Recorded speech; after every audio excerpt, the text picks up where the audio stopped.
Hi everyone, welcome back to Stamp with Anna. Today I have the third card that I'm doing this week using Stampin' Up's embossing paste. And for this one, I've embossed it with embossing powder. And I'm sure you can't see the dimension on the screen, but it is just fabulous. And you can see here I embossed the sentiment to my card, a note for you, so you can see the difference of beautiful metallic embossing, which is in and of itself gorgeous, but then this is just so much more raised. It is just gorgeous. So what I'm using today for that is the Pattern Party Decorative Masks, and it's a package of 4. Comes with this one with clouds, and then on Monday we made this one. We use this one here with the little diamonds to make this white embossing powder on Flirty Flamingo. Then on Wednesday we used this brick one, and I colored the embossing paste with a re-inker to make this smoky slate brick to go on my smoky slate paper. And today we're going to use this beautiful medallion, and we're going to heat emboss it. So the first thing we're going to do is clear a space. I'm going to bring in a piece of scrap paper here.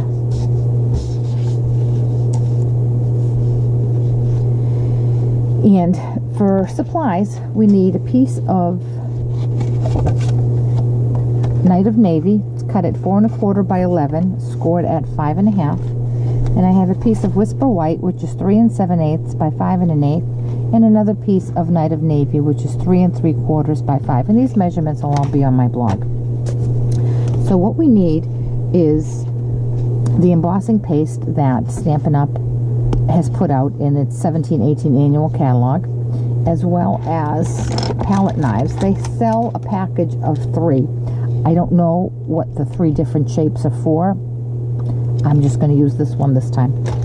I'm sure they each have a purpose, but that's what I'm going to use. So I'm going to bring in my Night of Navy. Okay, so the first thing I'm going to do is take a little piece of repositionable tape and tack down my glue piece there. I'm going to bring in my mask, and I'm going to line this up where I want this little corner piece to be. And I do want the whole corner piece to show, so I'm going to just lay that down like that. Got a little bit of paper towel on that. Now I'm going, with some washi tape, I'm going to secure this down so that it doesn't move. Then I'm going to take my embossing paste,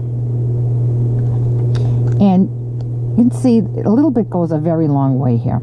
So what I'm going to do is take just a little bit of embossing paste here, and I'm going to fill in my medallion, just scraping in one direction, being careful not to go past this piece here. If you don't feel secure that you can keep yourself in that boundary, just put a piece of paper there, scrap paper, to catch any of your excess embossing paste.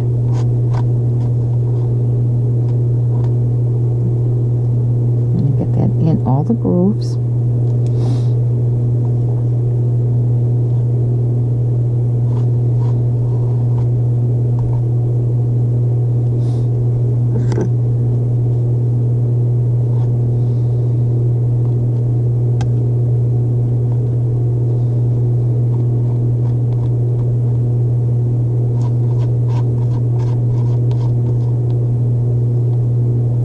Now I will tell you about this mask. It does have these little flaps here. This design, part of the design. So you do need to be careful that you're not moving those up, because your embossing paste will go right underneath there. Okay, so there we have it. It's all filled. I'll put that back in there. Cover this up. And now I'm going to lift my mask off.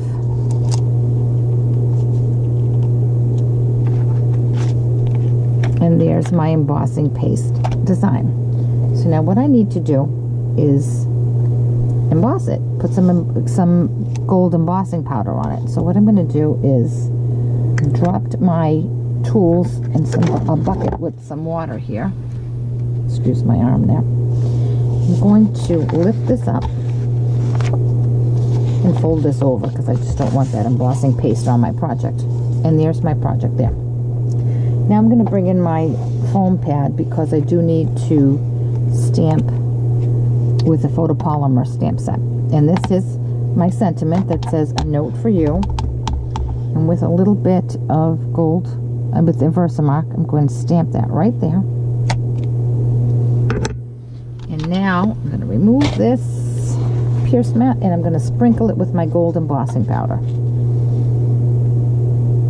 I'm going to get it all over my medallion as well as my stamp. All right, looks good. I'm going to just return that to my jar.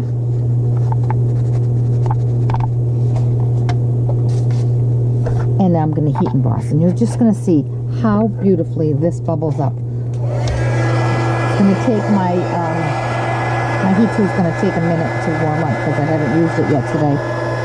But you'll see just how nice this is going to bubble up as soon as it starts to work.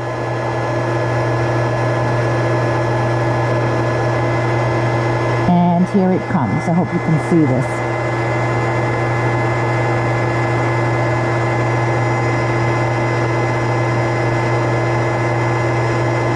It does take a little longer than a regular embossing. And see how it looks just like metal. Isn't that gorgeous? Okay, I'm going to go off camera and finish embossing this, and I'll be right back. Okay, I'm done embossing, and isn't that just gorgeous? Just beautiful. So the next thing I need to do is just assemble my card, and that's just a matter of mounting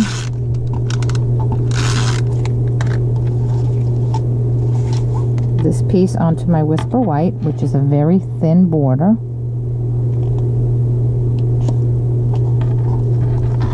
And then I'm going to attach some gold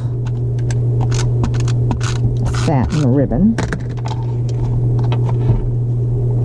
I think it's nice even without the ribbon, but I thought I would just add a little something to it. And finally, I'm just going to mount it onto my card front.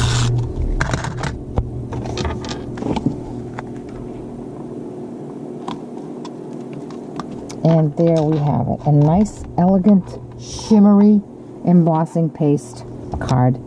That is just, I just think it's so nice. If you can only see the depth and the dimension and the texture of this, this is just absolutely beautiful. Well, there you have it. 3 different ways to use your embossing paste. There are many more ways to use it, and eventually I'll get around to making some more videos. But in the meantime, if you have any questions at all about this project or any of the products that I've used, certainly contact me, www.stampwithanna.blogspot.com. The one thing I didn't mention in this video, and I did in the others, is when you're working with your embossing paste and your palette knife, the embossing paste does dry within 3 to 5 minutes. So if you can't get to a sink right away, you should probably have a bucket of water on your near your workstation. You can just drop them in there, because if you go back and finish a card before you clean off your stencil and your palette knife, it'll be caked on there pretty good and you won't be able to get it off. So bear that in mind. And also be sure that you do keep it tightly sealed, and put it, I would suggest you put the sealed container into a plastic bag to be sure that the embossing powder does not harden up. So there's the project. If you have any questions, certainly contact me, www.stampwithanna.blogspot.com. And if you have any questions, I'd be glad to answer them.